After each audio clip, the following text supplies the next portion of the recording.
好，我是蕊希，花蕊的蕊，希望的希。今天你还好吗？无论你在哪儿，无论今天你经历了什么，我的声音都会一直陪着你。听完今天的故事，祝你晚安，做个好梦。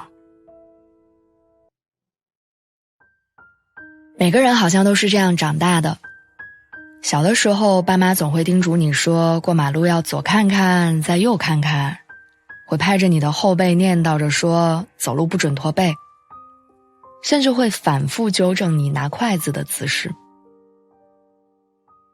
长大之后，爸妈坚持让你选热门专业，告诉你考上公务员才能过上稳妥的生活。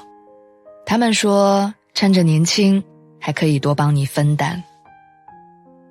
直到有一天，你发现他们唠叨的频率下降，也不再干涉你的选择。询问之后，你会得到这样的答案：我们管不动你了。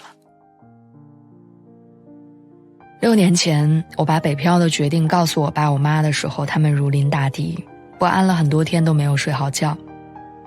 他们不愿意让我一个人在千里之外漂泊，他们担心我照顾不好自己的生活，害怕我在异地受了委屈没人撑腰，每天都在唠叨着试图打消我的念头。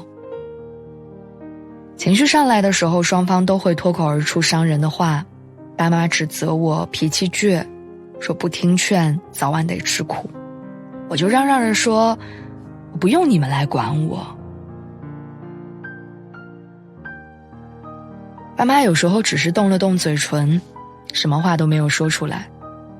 我爸走向阳台，闷头抽了一根烟，我妈坐在沙发上哭红眼眶。最终他们选择了妥协，对我说，既然你决定要走，我们尊重你的选择。离开的那天风很大，他们把我送到车站，嘱咐我说，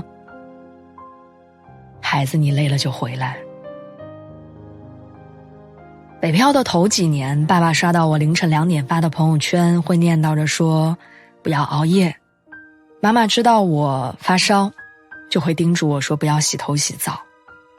平常也会总是唠叨着我，不要点外卖，房间要打扫干净，要常常运动。有一天下班，爸妈打电话来跟我说，他们俩来北京了。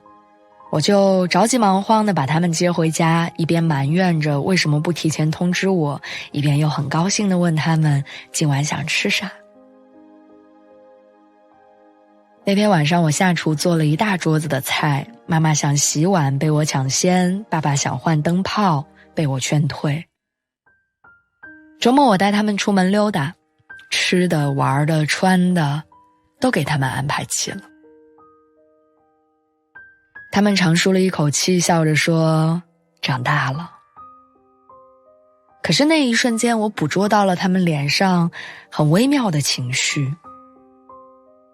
那些微妙的情绪包裹着一层忧伤，好像透露出了他们的心声。就是我们老了，派不上用场了，也不被需要了。后来我再有什么事情问他们的建议的时候，都会变成那句，帮不上你啥忙了，你自己想清楚就行。当我长到一定年纪，唠叨声逐渐变少，反对的声音也渐渐消失。我发现有些距离变得越来越远。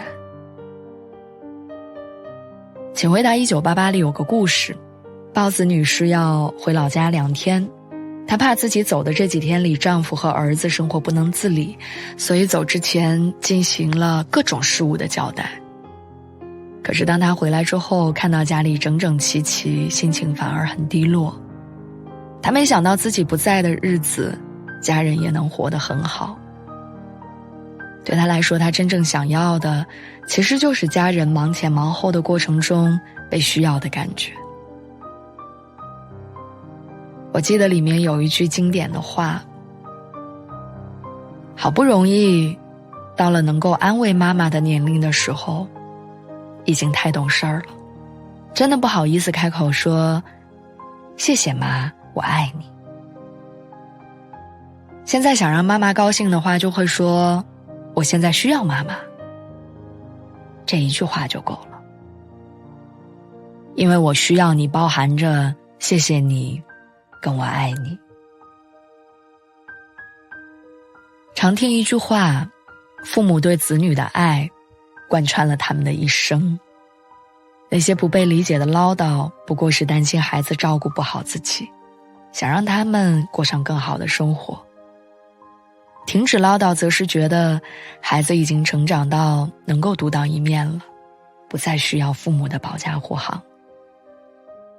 而这一切的本质都只是他们想要用这种方式证明自己仍然有用，仍然被子女需要，仅此而已。